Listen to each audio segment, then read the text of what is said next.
Good morning, everyone, and welcome to Sunday of Gen Con 2020. We are here to talk a little bit with two fantastic designers from Magpie Games about the upcoming Root role-playing game based on the popular board game Root, a game of woodland might and right. My name is Simon Moody, and I am a GM for Magpie Games' curated play program. So if you want to learn more about that and get yourself into a game of many fantastic Magpie products, that's magpiegames.com/curated-play. With me on this fantastic panel this fine morning are Mark Diaz Truman, co-owner and CEO and designer for Root and Magpie Games, and Brendan Conway, who is also co-owner and production manager and designer and writer. So you may already know these fine folks from their previous work. Mark, of course, writer of Cartel and Urban Shadows, and Brenway of the ever popular Masks, and many other great games. Um, to start us off, why don't we give each of you a couple of minutes to tell everyone sort of what your journey is with games, how you got into game design, where some of your inspirations come from, and that'll lead us into the rest of the conversation. So we'll start with Brendan. Yeah, absolutely. So, started with RPGs when I was in third grade, playing D&D at lunchtime and at the local game store with, shall we say, a crotchety old guy who enjoyed killing us. And so that's how I learned. I cut my teeth on good old D&D in those capacities, but then just kept playing and playing and playing and playing. And really, with game design, like as I expect with so many people, you eventually start noodling on new ideas. You create your own magical items. For me, some piece of it came when I posted a gigantic magical item for the Angel Bone Blade to a Dungeon World conversation. Um, then that transformed into sort of noodling on my Dungeon World setting, The Last Days of Anglekite, which I worked with Mark on. That was when we started working together, and we put it up for Kickstarter as part of an event we were running in New York. And then that turned into a book, and then that turned into 3 books, and then on and on and on. So that was sort of how I got into it, with eventually on that path, Masks, and the idea of trying to do a Monster Hearts, but for young superheroes, and then realizing how impossible that was and changing everything about it became the white whale of Masks for me. So Yeah, we almost had Mutant Hearts, right? Back in exactly, the early yes. concept days. Great. Yeah, Mark. So I'm not quite as I think I started playing D&D in middle school. I was a Boy Scout, so like we would get together on the weekends with our small patrol and play Dungeons and Dragons till all hours of the night and drink Mountain Dew, and parents would come down and check on us to make sure we weren't doing, I don't know, some evil thing, and finding us with our dice and our pencils and paper and sheets and stuff. But I left role playing for a long time and then got back into it after college with my brother when I moved back home, and played in a ton of LARPs, and then sort of frustrated by LARPs, got into indie games. So it's just kind of the anti-LARP for me, right? Like, anti-vampire LARP, I guess. And then over the last 10 years, we've just, especially with Kickstarter, just gotten more and more support for products. And in 2018, I was able to come full time with Magpie, and it's been an amazing journey. Like the last 2 years have been awesome, and Root's been kind of this cool culmination of that for us, of being able to do a project that even just a few years ago we never would have been able to do correctly and at this scale. So my design process, I think, is intimately tied to our production process of how we like take a good idea to a finished book with like art and layout and then marketing and teams of people getting stuff to stores. Like it's all kind of intimately tied together because we think about it from minute one. How are people going to read this book, and what are they going to do? It's really interesting to hear that there's sort of always a end goal there, like what the finished product is. Whereas I think maybe some other people are making their games and thinking, well, what are the mechanics? What are the rules? Like, who is this for? But not necessarily like what the finished product looks like. So that's I think a really cool thing that Magpie is doing and is clearly executed, especially with like games like Zombie World. Right. Yeah. Silver Annie Award winning Zombie World. Congratulations. Thank you. Yeah, I Uh, mean that's probably Thank one you. of the best examples of that. Like for us, is we had this cool idea about using cards in the game, and then every time we brought it to the table, there was this like little hiccup of awkwardness around like using a traditional deck of cards. Like, oh, diamonds mean this, or like the king means that, and this little translation, which can work beautifully in some games, But then when we had the idea, like, oh wait, it's all on cards. That's the secret. It's all on cards. It became this thing where we really connected, like you said, the design to the audience to the actual production, and it was like, this is going to be awesome. Excellent. So we're here to talk about Root. Root, as many of you know, some of you may not know, fantastic asynchronous board game for up to 4 players or 6 with an expansion, where you're taking on the role of one of many factions inside of a fantasy woodland, very storybook kind of aesthetic, almost like a fable. And we have groups like the Marquisette, run by the Marquis de Cat, my favorite pun in the game. The Airy dynasties, these sort of long-standing birds that are trying to reclaim their old territories. The Woodland Alliance, these partisans of local denizens, revolutionaries, freedom fighters, and everything that sort of goes with it, and the implications. And then the Vagabond. A single character as opposed to an army in a game like Risk that is walking around the forest taking odd jobs between these factions and sort of playing all sides against the middle and potentially allying themselves with somebody for victory. Um, this game came out in 2017. Cole Werrell and Kyle Farron, as designer and artist, respectively, from later games, made this really beautiful setting that has been such a really fascinating ecosystem to play in and to see how people have adapted to it. And now we've got all kinds of expansions, underground. The new Clockwork stuff looks really cool. So I guess the big question is, how did this happen? How did we go from having this really exciting board game to translating it into a tabletop game? I guess who approached whom first, and where did the idea come from? So we ended up getting Root at Gen Con, if I'm not mistaken, Brendan, right? That was where we actually picked it up. Yeah, I went and stood in the line and got the game, and we played it, and it was totally wrong, and all the rules were wrong, but it was great. We played it in a bar at the JW Marriott, I think. Like, so we're Yeah. literally in the bar. That's the way to do it, right? right? With And Amanda me and Clark flipping through the Valentine. thing, and Yeah, we're like, and I think like, yeah, and Sam, who was our intern now, she's our director of sales. But like, we had this group of people we love are playing this, and both Brendan and I are sitting there like, whoa, like something here, right? So we're playing like our 7th playthrough, like, like a month later, right? Like, trying every faction, doing everything we could to like try to get what this big quantum leap of gaming is. And we're big fans of coin games too. So we kind of had this sense of this is like a counterinsurgency game from GMT, which is this very historically accurate, kind of intense thesis on the Afghanistan war or Vietnam. And I said, this would make a pretty cool RPG. And we had been talking about licenses and approaching some folks. So I just reached out to Patrick on Twitter and said, hey, Patrick, we have some mutual friends. What do you think about doing this? And a month later, we had a contract. Like, Patrick immediately got it. He is a big role player and, has a weekly gaming group and was like, yes, this sounds awesome. The stuff you do looks great. Or because it's Patrick, because he's kind of snarky and sarcastic, he's like, your stuff looks okay. It looks fine. We're like, yeah. So we sent him a big box of Magpie stuff, and we just started talking with Cole and figured, okay, this is really obvious. This needs to be about vagabonds. It needs to be about the war, and it needs to drop players into like turn 4 of the board game so that you can experience it not from the top down, but from the inside out. Yeah, great. And Brendan, you and I had a bit of a conversation the other day talking about the game overall and running it as part of the Magpie Curated Play program.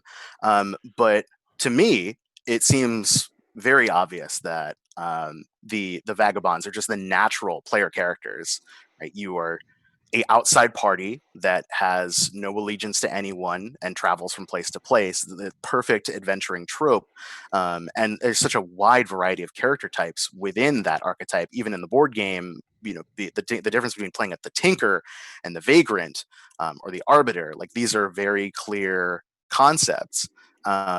But some people will look at the game and say, well, but I wanted to be the cats. I wanted to be the Marquisette. Like, or I really love the Corvid conspiracy. Why can't I be someone from the Corvid conspiracy and be like an explosive, scheming crow? Like, how do you kind of respond to like that decision? What's your sort of your thesis statement? We got a pretty solid idea, but like, So it's at some level tied to things that Cole and Patrick and everybody have said about Root the board game and the sort of subtext that exists in the board game, that in this wonderful way you can play the game and play it for the mechanics and play it at the top level, but then the more you play it and the more you look at the cards, the more you think about what's actually happening in that world as you play, the more it comes out. It's things like the Marquisat has these recruiters, and that's how you get more of your little pieces on the board. And because the board game has these beautiful, cute little cat pieces, that's what goes out on the board, and everybody refers to that faction as the cats. It's simple, it's easy, it makes sense. But when you think about the fiction and you're like, this is supposed to be an invading empire from somewhere else, and they have these recruiters scattered around the board, and when I take the recruit action, that's when more units pop up. Oh goodness, my units aren't actually cats. They're the recruited rabbits. They're the recruited mice. They're the recruited Right. foxes of the woodland.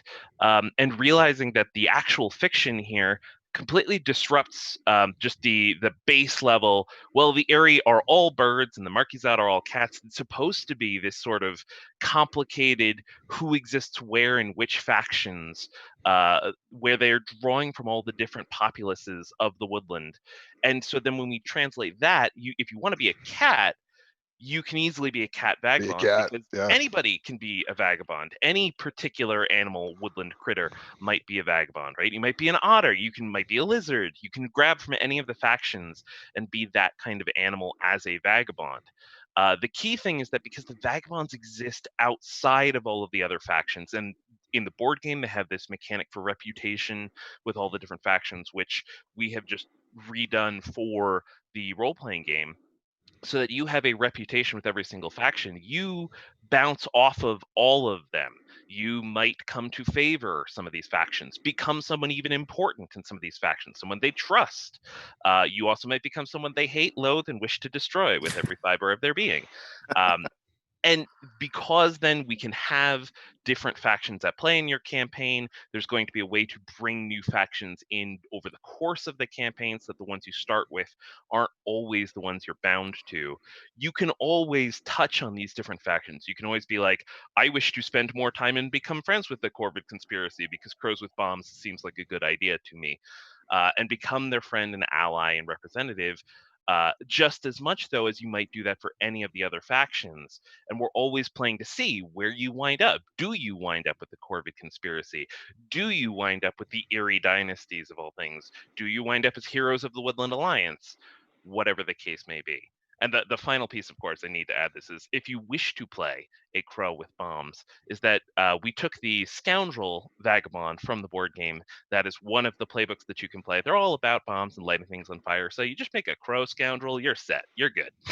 yeah. Well, there's a cool thing there with the vagabonds being like aspirationally part of a faction. Like you can have like a bird who's like, the Eyrie dynasty is totally right. I mean, I'm a vagabond and an outcast, and people don't like me. But like one day, maybe the Eyrie would take me back, right? And so the cool thing about an RPG, I think, is the flexibility, right? The board game does a great job of saying, okay, when you take X action, you get this much favor with the faction, and with that much favor, you have this impact.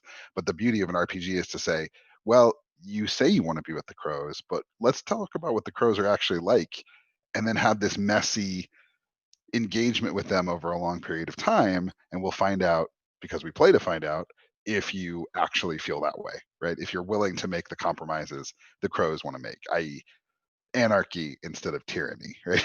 Right.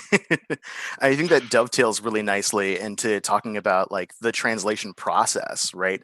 Mm. This is, as to my understanding, the first like licensed game that Magpie is producing, like within somebody else's IP.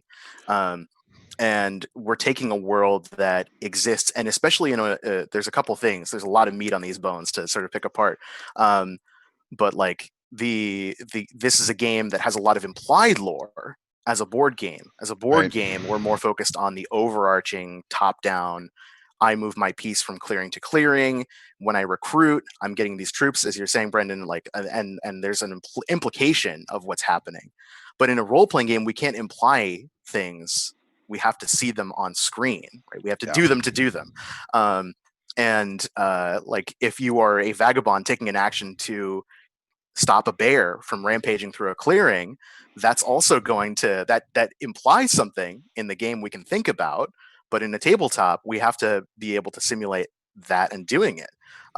So there's let's zoom in on at least one or two things. I guess starting with that reputation system that we've seen, that we were just talking about, where the vagabonds in the game are tracking this reputation marker between the different groups. And the higher it is, the more benefits you get, and eventually maybe you can sign a contract with them and tie yourself to victory. But in a role playing game, what is victory, right? Do you ever really win a role playing game? Um, I'm not sure which of you has stronger thoughts to get us going, but Well, let me start by saying that I think that the process, just thinking with the high level process, yeah, has please. been very much supported by Cole and Patrick and Kyle, who are kind of the core of the Root universe. So we have been given the authority to make some of that stuff explicit. So talking a little bit about bears, for example, we call it bears. Yeah. Like it's implied strongly in the game that bears are a regular problem for the clearings of the woodland, right? And so we've gotten a chance to say, okay, what do they look like? Why are they a problem? And we see that as our job. And we're getting to work with Cole and Kyle and Patrick to talk about what do they want to see this world be built out as. But within the reputation system in particular, right, that was one where we said, okay, we have this board game mechanic of increasing your reputation until you reach that particular point. And so it became very obvious to us in the game, like, great, we will track that same kind of idea. And yet we can also do it more slowly. Like it's not just you do one nice thing for a faction and it loves you and you do three nice things and we're done. That's like you might do three nice things in a single session, right? But instead it's a variable track such that when you start off, getting to +1 with a faction is easy, but getting to +3 requires an enormous amount of work. And as we've learned in playtesting, when you do things that are really terrible, like say kill Lord Scowl, the cat who's in charge of this particular clearing, your reputation will plummet, right? And so it's somewhat much easier to lose reputation than gain it. And we felt like that was very much in keeping with the game. But as Brendan said, we want you to have messy relationships with 2 or 3 or 4 factions. And so that's also meant we've had to think clearly about making this your woodland, not a generic woodland with these particular factions, but maybe your woodland is like the cats and the birds have obliterated each other. The Erie and the Marquisat are basically no more, and the lizard cult and the Woodland Alliance has arisen as the primary forces in the wake of this giant war. And Cole and Patrick and Kyle, I think, have been great at this kind of RPG building that leaves openings for the players to make their own decisions. So part of what we've built as systems is to honor that the holes that are left in the story of Root are intentional. They're not like, why does the Marquisat not have a manifesto in the main book? Well, because maybe in this playthrough, they're one way and another playthrough, they're another way. That's an intentional space that Cole especially creates for his games, right? Not just this one, but the other games that Cole has written. And I don't know, Brett, if you want to talk a little bit more about the specifics of designing those pieces, but I think the high level is to say, one aspect of this that has worked really well is that the board game already has this sense of the holes, the story lives in the holes between the mechanics, and then the mechanics structure that space. Right. I think that a lot of it was looking at the board game and saying just straight up, how would this mechanic translate for our purposes? So, for example, the fact that in the board game, if you kill a single warrior of another faction, you instantly plummet into a completely hostile relationship with that faction is the source of the decision to make it real easy to drop in reputation and much harder to go up in reputation. It's just our attempt to sort of reflect that statement from the board game. But simultaneously, we also have to think about exactly what you're saying, Simon, of like, there are these things that are not exactly explicit or they're implied to be there in the board game, but we have to bring them out further. One of the most direct of those being we have essentially added a faction that is always going to be there, and we call it a faction just so that we can keep the terminology the same. It's obviously not exactly the same as, say, the Marquis de Cad and the Erie dynasties, but it's the denizens themselves. It's the woodland animals who live amid the clearings, and while they all may be sort of disconnected and live in their own clearing and have their own government and their own culture, they share news and they hear from each other. And when they hear that you've been Robin Hooding over there and giving money to the poor, and they're like, well, you sound great. And when they hear that you burned down a clearing with those bombs, you bomb wielding crow, they're going to be maybe a little wary of you. And so we had to come up with a way to actually reflect that the actual fiction in this game would also have these individual people who are watching you, seeing you, and interacting with you, who are not tied to any particular faction. They're there on the board. When you look at the board game for Root, they're there in the little icons and every clearing that tells you the foxes are dominant here, the bunnies are dominant here, the mice are dominant here.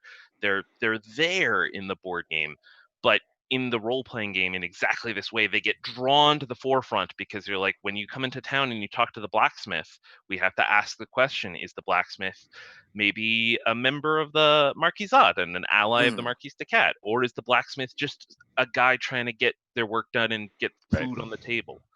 And so it is very much the direct interaction with these elements face to face caused us to see these things that needed to be drawn out, needed to be brought to the forefront.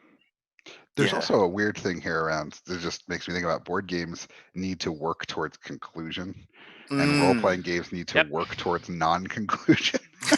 So like one real design challenge we have is the board game is like bop, bop, bop, bop, bop, 8 turns, which you can kind of think of as, I don't know, like 8 months or 8 years, whatever time scale you want. And then like it's over. And we're like the opposite. We're like, oh, you've been to one clearing, you've gone to a second clearing, you've gone to a third clearing.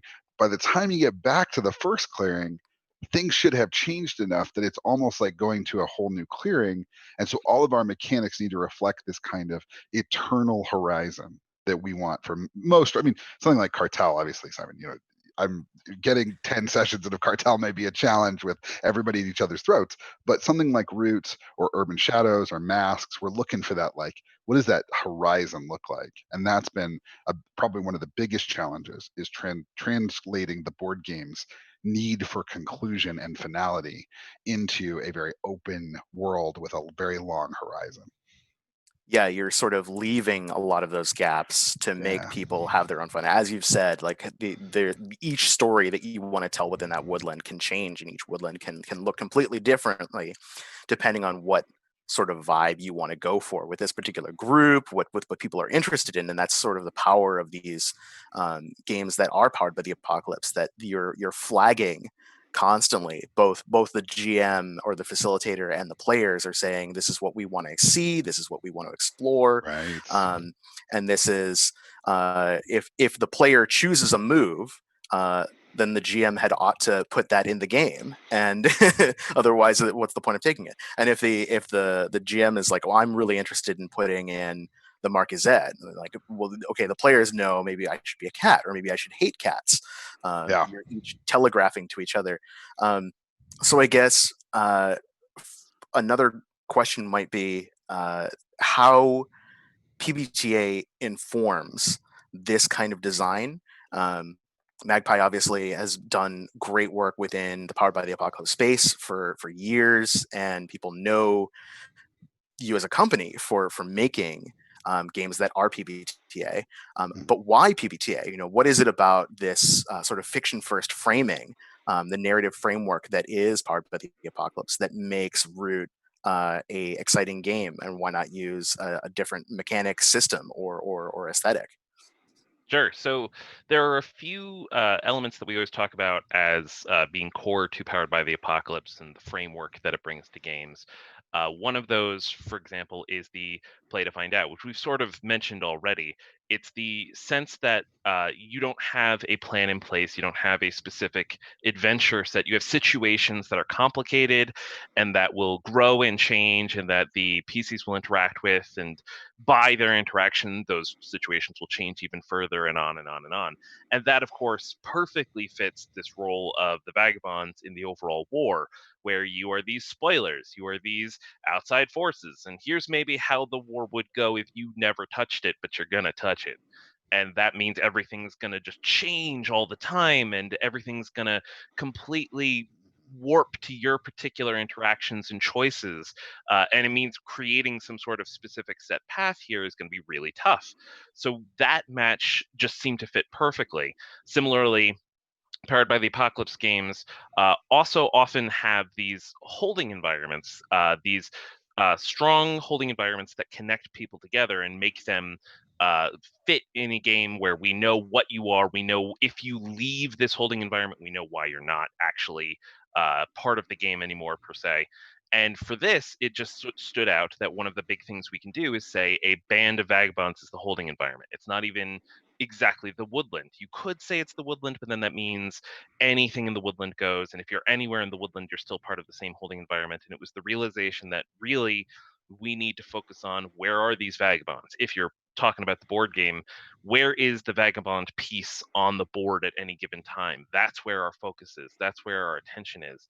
And realizing that those things sort of fit together, we can play to find out what happens in the clearing where the vagabonds currently are, and watch that clearing and know this group of vagabonds and their connections and their trust in each other and their friendship is where the story lives as they go around between the different clearings. It also means then that makes it fairly easy for us to say, well, the holding environment is not exactly any particular set of factions. It's not these three factions combined. It could be multiple factions. It could be more factions coming in, and could be some factions exiting the story. It allows us to just identify which things need to stay consistent, which things need to be focused on, and which things we can play with or adjust or allow more mutability in. Um, Yeah, so we think a lot about this idea of like what is a good PBTA game. Like not which of the PBTAs we play are good. Those are two different things. Like we love lots of PBTA games. We love playing Powered by the Apocalypse, right? And for those of you who don't know, Powered by the Apocalypse is a framework that was originally introduced in Apocalypse World, but has since been used in Monster Hearts, Dungeon World, Masks, Urban Shadows. It's much less of a system like say Genesis or Fate, and much more of a framework for making games. So we built Zombie World, which doesn't use dice, doesn't use playbooks, which are often really common, doesn't use any of the things that people think of as typically Powered by the Apocalypse, but it has moves where when you do a thing, this thing happens. So, for example, you can say, when you try to trick a denizen of the forest, we roll, and then based on your roll, you might trick them really well, or you might pay a cost, or you might miss. And if you miss, the GM says what happens. It's not failure, it's a miss. And oftentimes the GM will tell you, okay, you did not succeed. But sometimes the GM will tell you, oh, they totally buy your lie. They buy your lie so well, now they have these extra things they want you to do with them because of your lie, right? So we think a lot about what are the frameworks that are going to work. And in addition to what Brendan said about finding a strong holding environment, meaning a reason for the players and their characters to continually interact, we also think a lot about the degree of chaos.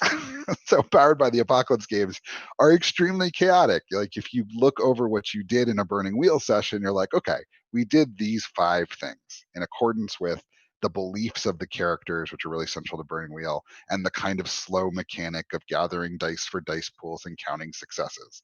But for Powered by the Apocalypse, I know, Simon, for you probably look back and go, whoa, here's this giant list of things we did in today's session. If the game can't handle, like the fiction, the narrative can't handle that pace of story, it's not a good fit. And so when I think about something like Blades in the Dark, there's a lot that happens in the Blades in the Dark session, but I think what Harper did really well was say, you're going to have some stuff that's not in a job, and then you're going to have some stuff that's in the job. And that back and forth is a really beautiful way of talking about heist fiction, right? We do a job, we go back out of the job, we're out of the job, we go back into the job. And when we think about that for Root, that would look like, okay, well, the vagabonds get a job, they do the job, and then they would spend some time not doing the job, I guess. But that seems antithetical to Root to us. I think the idea that the vagabonds are on a job is like, well, they're probably on like 5 jobs at one time. Like we right, totally and agree running from 3 others. Exactly, yeah, we totally agree to kidnap that guy because he's evil, but also on the way, like we found this treasure and we could probably grab it real quick, and also these cats are still after us. So there's none of that not, I don't want to say simplicity, but none of that structure that says, okay, you're in one phase or another phase. And so for us, that, looking at games like Masks or Cartel or Urban Shadows or even Bluebird's Bride, right? You're looking at games where the structure is in the service of player agency because the players drive the narrative. And if the players want to drive the narrative into a tree, you're like, yes, go make a mess of things. And if the players want to be very cautious and careful and try to eke out a win with very few costs or complications, that's okay too, right? Like there's no one right way to play because the structure of the game is built into the narrative moments, right? And so we've looked at some projects, we've looked at some licenses and said, we like this license, we like what you're talking about, we like the idea of it. It's not a good fit for Powered by the Apocalypse because it doesn't fit some of those things. Or to say it's not a good fit for us as a company because we can't deliver on those things. And a big part of why Root was so exciting for us is because we knew from minute one each one of these vagabonds is a playbook. These factions are going to create a messy, terrible, rolling ball of fiction. So we felt very much in our wheelhouse when it came to Root because we knew it would be a good match for this. But we, no secret, like we have lots of little projects cooking, and some of those don't use Power by the Apocalypse because we want to tell other stories. And one of the kinds of stories, for example, that's not great in Powered by the Apocalypse is stories with institutional structures. So if you're playing a story where you're a member of a military group or something like that, it's very difficult for that chaos to work. So like in Masks, you play a member of a superhero team. Well, you tell me, Simon, how often does that team listen to the adults and the authorities of the rest of the city?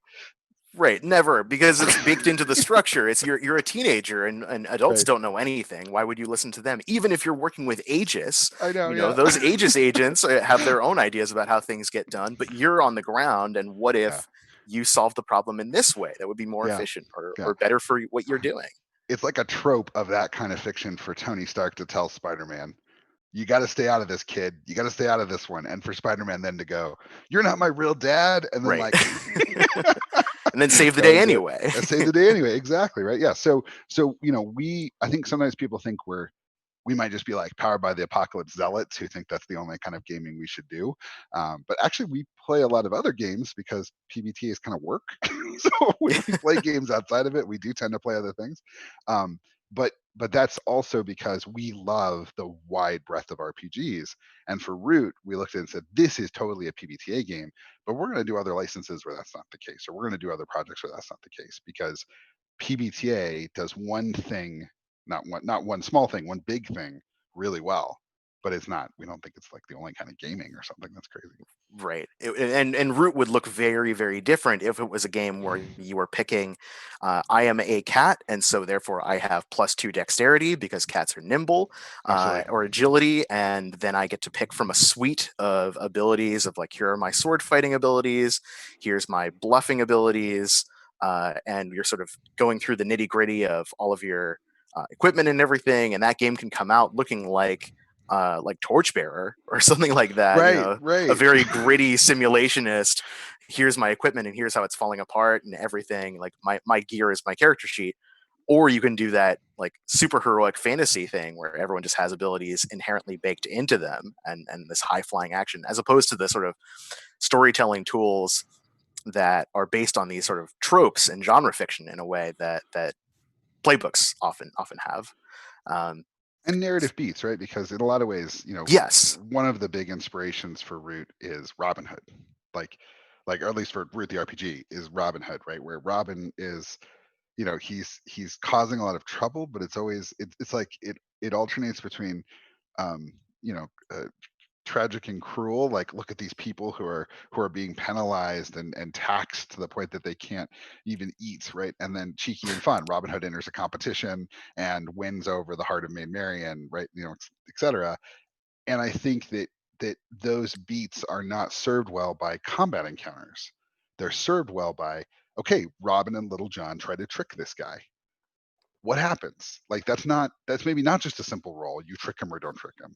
That's like you trick him, but, or you don't trick him, but, and those I think are the places where Powered by the Apocalypse really sings and shines, is when you think of it as narrative beat to narrative beat. Yeah, you're thinking of it as each scene in the TV show, the Netflix special or whatever, where you want to know what Right. happens before you go to the commercial break, and the result of that roll is sort of Right. the cut, and then you come back Right. and you find out where it goes on, or you get to cut away and see maybe Right. it doesn't matter. Like I pick the lock, Yeah. and I miss. You can do things with these PBTA games and frameworks where you're like cutting away to down the hall. A bunch of guards happens to be getting up and saying, we haven't been on patrol in a while. Let's go walk around. You're showing that danger to the players, not to the Yes. characters. And a Yes. lot of other games don't necessarily accommodate for that. But in a game like a swashbuckler, like Root, it works really, really nicely. For people that are in the chat, this is going to be a little bit trickier than a conventional panel where we're in person, where we just don't have the structure or the ability to nicely do questions. But as we're having this conversation, if you do have a question about the design of Root or other broad things related to the topic, please do drop them in the chat, and we have a little thread going here where we're sort of compiling a few of them. We'll do our best to try and hit on those, especially when they work in the conversation. But we unfortunately don't have the time to do a full Q&A at the end. But I bring that up because a question was asked nicely, speaking about design, from C underscore Y Press. Um, are there any games outside of the Root board game and Apocalypse World that shaped, influenced, or informed the design decisions made in Root? I can imagine you have plenty of influences, and certainly as someone who's played a lot of Magpie games, not just because of the curated play program, but because I happen to like them myself as a person. I can very clearly see some DNA from other games that has sort of worked its way. The way that drives in Root work is very much that kind of evolution of keys in Cartel, of like you get XP by doing a narrative thing, and it also creates a problem for you. Um, and things like that. So maybe Brendan, do you want to talk about some of your design influences? Yeah, absolutely. I do think that it's always this difficult thing to narrow it because every single game we play gives us something and gives us some notion of this mechanic and how maybe we can pull that in and evolve it and transform it for the particular thing we needed to do for our particular game right here, right now. So, as an example, since we're often inspired just by our own games within the company, going back and forth, like the way that natures work is in many ways an evolution, a progression from stress moves from Cartel in a way to get rid of exhaustion by doing something naughty that you probably shouldn't do. Maybe a little bit more cheeky and fun than Cartel, but Yeah. but Yeah. even Do a beyond that, little light gambling or light yes, drinking instead of like hardcore instead drug of abuse. But yes. yeah, yeah. But as an example of something that I know we sort of pulled from elsewhere, you brought up Blades in the Dark before, and Blades in the Dark has this mechanic where you pick how much stuff you're carrying, but you don't have to pick exactly Mhm. what you're carrying when you start. You can fill that in as you go through the heist because that's supposed to reflect the heist movie thing of I have the right tool for this moment. I can just pull out the binoculars that we need and I'll check that box off. And now I've used up some of my load, but I have what I need when I need it. And we knew on the one hand that Root needed to have a bit of attention paid to equipment. In the board game, that's one of the major mechanics of the actual Vagabond character. You have all your equipment, and to do things, you have to exhaust your equipment. Getting more equipment becomes vital to being able to do more stuff. So the Vagabond cares greatly about stuff just in the board game. So we knew we needed to port that over in some way. And so there's a whole set of rules about the equipment that you're carrying and how it can give you special additional moves, or it has its own tracks that you can use to help alleviate wounds you might suffer or pay costs with. But also, we knew that we didn't necessarily want you to pay attention to every single little granular thing that you were carrying because there's going to be so much stuff in a vagabond's pockets and a vagabond's pack, so much assorted stuff that during play we want you to be able to quickly pull out a thing you need and not worry about it too much, but not without paying a cost. So that whole mechanic from Blades in the Dark translated into the depletion mechanic as it exists right now in Root, where every single vagabond has a set of 4 boxes of depletion, and depletion just measures what's in your pouches, what's in your pack. And you can check off a box of depletion to say, yeah, I pull out a torch. Or check off a box of depletion. Yeah, I have like a little pouch of coins. Or check off a box of depletion. Yeah, I have a little matchbox. Whatever the case may be, depletion winds up serving a similar purpose of what do you need in the moment? Check off a box of depletion and you can have it, which is very much inspired by Blades in the Dark, along with the fact that you can run out. And the difference, as Mark pointed out, there Blades in the Dark is sort of the structure, this heist, not heist, heist, not heist. And so the load in Blades in the Dark is designed to limit what you can pull out during the heist. But since there's no division between them in Root, when you pull out the torch because you're in the cave, you've now marked a box of depletion, which continues to be marked, remains marked until you've done something to fill your pockets again, to restock on equipment, which means at the beginning, you're like, I'm awesome. No problems. I got everything I need. I can pay whatever cost you throw at me, GM. I'm good. I'm good. And then in no time, the vagabond's like, oh my gosh, I have nothing. I'm tired. I'm hurt. Please, I just need a bed to sleep in. Fine. I will do this awful thing for you, cat overlord, because if I do, you're just going to give me a place to stay and you're going to let me fill my pockets again and you're going to let me clear my whole depletion track. So it's both inspired by the Forged in the Dark mechanic and it is adjusted to convey this sense of ongoing challenges, ongoing complications that are going to push the vagabonds to take particular actions. Yeah, that's a great one. And it's funny, right? Because as we're working on these things, I don't know if I would have thought about that like now at the end of the process when you pointed out like it's been so long that we've worked on each of these individual parts that sometimes you forget like, oh yeah, we did have that conversation about that.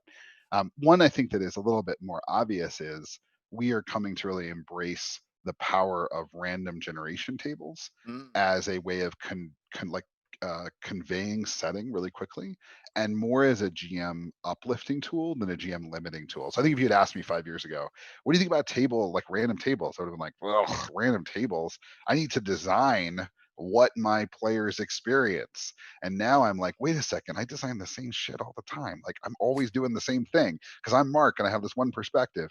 So Godbound by Kevin Crawford, and Kevin's an amazing designer, but Godbound in particular has all this setting stuff baked into these random tables. So when you're GMing Godbound, you're like, okay, I need a town. You roll some dice and you're like, okay, I don't like this one, so I'll re-roll that. But the rest of this is really interesting. And my GM brain is firing up with all these connections between this angel that's supposed to be here and also this guy who's a huckster. Like, how did these relate? This like powerful celestial being and a con man. Like maybe the con man's selling tickets to the angel because the angel's been trapped by this like old theotechnic technology. I'm like, that's great. That came out of me, but it's these two pieces coming together. So Root has a setting, right? It has a defined setting with defined pieces, and yet conveying that setting is a challenge. So here we are with this same problem, right? And we have a similar solution of giving people tools to roll a couple dice, get a couple of ideas, and then we're expecting you, the GM, to take those signifiers and place them in order using your creative skills. And I think seeing random tables as a tool of creativity rather than a limit on creativity has allowed us to rethink that things roll in Powered by the Apocalypse, where the GM doesn't roll dice except for between sessions where they might roll on some Right. of these random tables.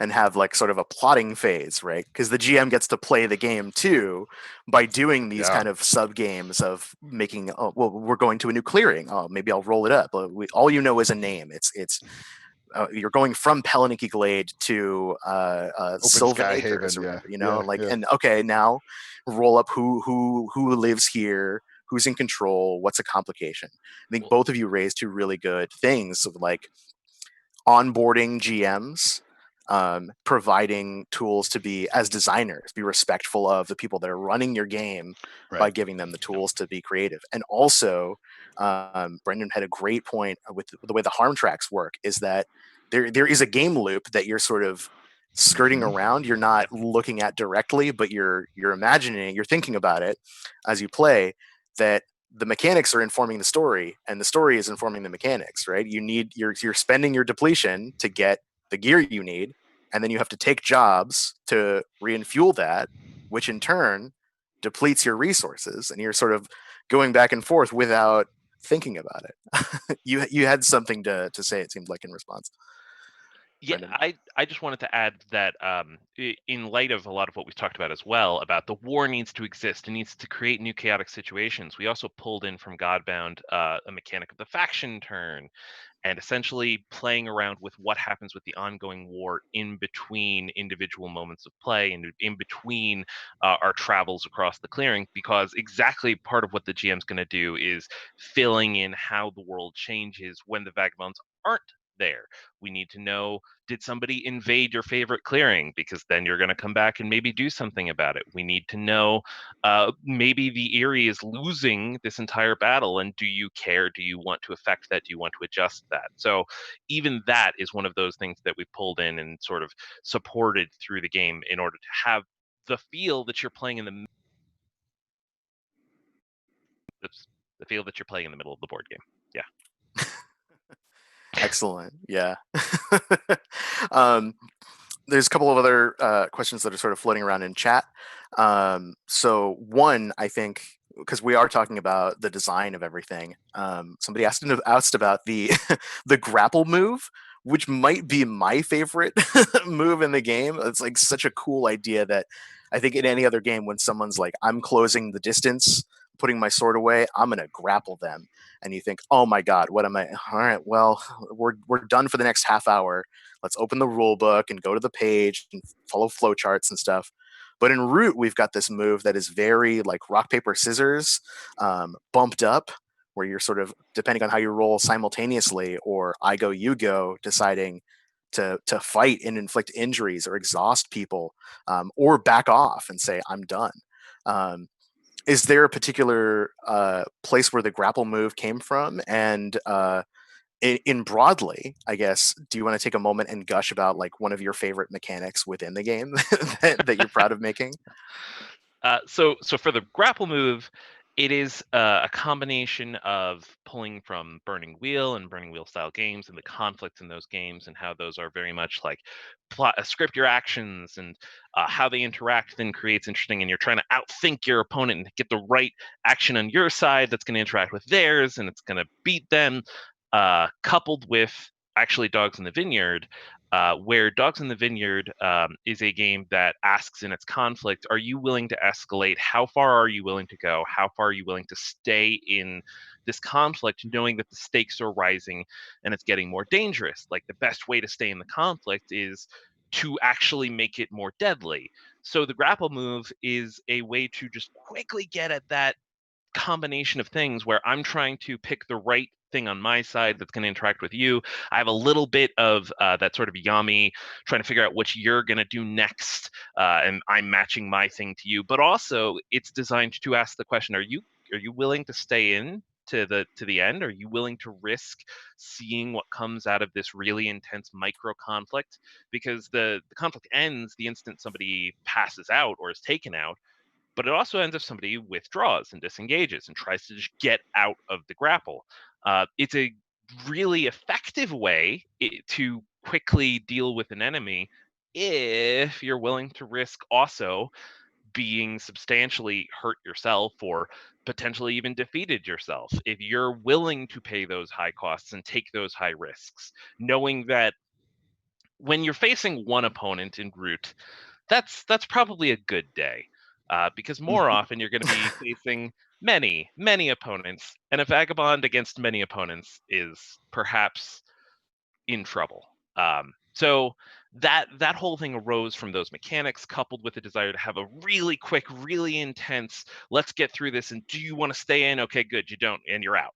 Um, all wrapped up in that one single move. So for me, one of the mechanics that I am most excited by and interested in are the weapon moves themselves in general, because what I enjoy is we have this whole set of weapon moves, weapon skills, and your characters are going to have some subset of those, and there's going to be tied to your equipment. And so to use the cleave weapon skill, you need to be trained in it and you need to have your giant sword.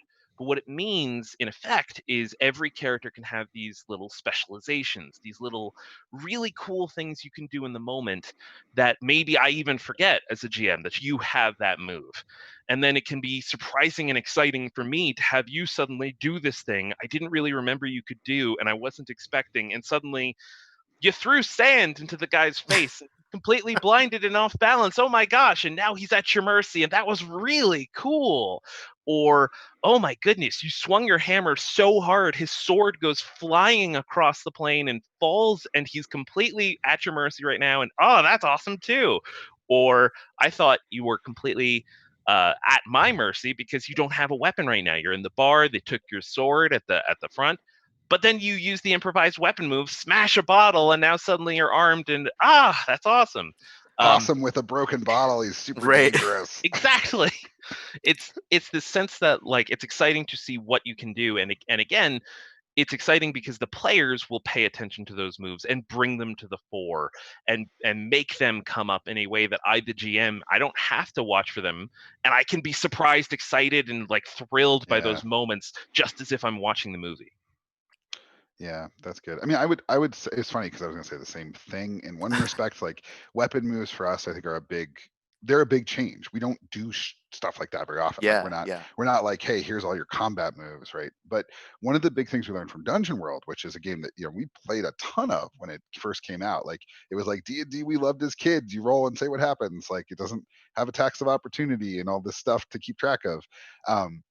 We often found with Dungeon World that there was like by putting the combat moves in with the other moves, you ended up with like not a lot of language for doing things that weren't combat. So Yeah. if you're negotiating, there's one way to negotiate. You parlay. And what about lying? Also parlay. What about trying to sweet talk somebody? Also parlay. So one of the big picture ideas we had to start was, okay, let's take all the combat stuff, which is super cool and has lots of cool ideas, and put it over here. And then that creates space for us to do things like say, okay, you can trick people, you can persuade them, you can try to use these roguish feats we have where maybe your particular character is good at sneaking or hiding, right? And that was a big moment for me, I think, in seeing how a game like Root that isn't really focused on quite as many interpersonal dynamics between the players, like I say, Cartel, which is all about PvP, like Right. players against players, but having this team focused game where your vagabonds as a band meant that we could paint with a really big palette of colors, right? And getting that palette meant dividing that space up, and yet the weapon moves are not in a combat phase. There's no, and now we roll initiative. So I was playing in the game where somebody was like, "This conflict's about to start. I just disarm him." I was like, "Oh, of course, it's done." Like I can't believe I didn't think about that. Like Right. I wasn't thinking about. I got to be surprised because we put the power in the player's hands to say, "I disarm," and then when he's disarmed, I say, "Okay, are we going to negotiate or are you going to fight?" And that moment was because there's these two halves of the coin. The moves where you engage with other characters and the weapon moves in which you are trying to hurt them, control the fight, make a new weapon, whatever, and understanding that the flow between them will be effortless. There's no initiative, there's no moment at which we switch, but having both is important to this kind of story. Yeah, I think that's really exciting, especially in a game that is a swashbuckling adventure game of like trusting fate and jumping out windows to say, well, of course I'm going to Yeah. land on something safe. I'm lucky. I'm a lucky person. What's the Yeah. worst that happens? I take a little bit of depletion on my armor, or I Right. bust up my knee. That's fine. I know a guy in the next clearing over. I'll get some medicine. It'll be fine. Yep. But you have this splitting up the set of verbs. If you think about a role playing game as like Yes. a video game, that's so much of that game design is about what are the verbs that are given to a player. And I think it's a lesson that, for me at least, I don't know if this is where your head was at, but it feels so clearly taken from Zombie World, where there is a set of Mm, moves for dealing with humans and a set of moves for dealing with zombies. And there's a context, and you're always shifting between those two. You can make those moves in the same scene. sure. Like you're pressuring somebody to do something while a zombie is breaking down the door, and then you barricade the door, and who knows what happens there. It's like looking at a video game controller, and your four buttons, your X and your Y and everything, are mapped to talk, lie, roll out of the way and Yeah. etc. And then you hold down the left trigger, and And all of a sudden totally different moves. context buttons for punching and everything are unlocked, but nothing changed in the game because it's an Yeah. open world scenario. I think that's really, really fascinating and a really exciting thing to see for PBTA design overall. Yeah. And I think it's funny that you mentioned that. I don't know if we ever thought about it that way explicitly, but one of the things about Zombie World in particular was that we feel we can draw that line, right? So Yes. here are zombies, here are not zombies. There's not a lot of edge cases, right? And I think one of the challenges of Powered by the Apocalypse is you're trying to build a very finely tuned watch. And so all the pieces click and move together, or the watch explodes as things crash into each other, right? So the benefit of like a skill-based fate system is it's like building with Legos where everything just snaps together, and if you rip it apart and put it back together, it's probably fine. And so we're constantly trying to innovate while also trying to respect that like people want to play these games and they need to work. And so, we're constantly trying to think about ways to introduce new ideas in a way that people can absorb, right? And I think, Brendan, we talk a lot about like, okay, can people actually keep track of all this in a game? Does this make sense for people over the course of play to be able to integrate? Yeah, that cognitive load is a really important thing to think Right. about. Like, well, all my moves are here, and I've got these things, and I've got my reputation moves, and really, it's all can be fairly condensed onto one page. It's less of switching between three different source books to find everything, and more about, well, you're telling a story, and then you make the move. Which I think you're right. If you're thinking about player load and keeping things in your head, something like PBTA works well because you're doing things to do them, and a player may just get in the zone and say, I want to dive through that window and draw my sword and demand that the people keeping hostages in here release them, or I'm going to Right. bring my friends in. And Right. the GM will pause it and be like, hi, the three different moves happened there. Like, So here's first, a let's get roguish you feat to to the dive window. through Yeah, it, let's right? get to the window Persuade first. somebody, Yeah. right? Let's find it out one at a time. Yeah. I think that's really, really exciting. So we're really running out of the tail end of our conversation time. But I think this has been really a wonderful discussion to talk a little bit about Yeah, let me making the also note game. we have these quick starts, which are the free Yeah. RPGD quick starts for Palaniki Glade, which Brendan wrote the clearing for, and it's amazing. Clearings are a super cool space for us to be working because we can't really do adventures in PBTA. It's too driven by what the individual masks heroes are, or what your Urban Shadows characters are. But the clearing in here gives us a chance to show you what kind of conflicts we think are cool in games, because it's more of a sandbox. It's like, here's a clearing, here's all these conflicts, choose from it what your vagabonds do. And these are available for free right now through the Magpie Games website. So if you go to magpiegames.com/shop, you can get one of these just for the cost of shipping, because we know that it's a weird time to go into your local game store. We love local game stores, but it might have been tough. Your local game store might have been closed. So we're trying to make these available for folks. So if you want a copy, head over to our website, and all it costs is shipping, and we'll send you one. We're really excited for you to see all the cool stuff we're planning for Root, and these are a great first look at the game, which is going to come out probably due to COVID, next year. But we're really excited to show you what we've been up to, because we think it's really cool. Excellent. And that is also going to be available online as a PDF in a month. Is that It's right? available. Pay what you want through Drive-Through RPG. If you just search for it on Drive-Through, you should be able to find it.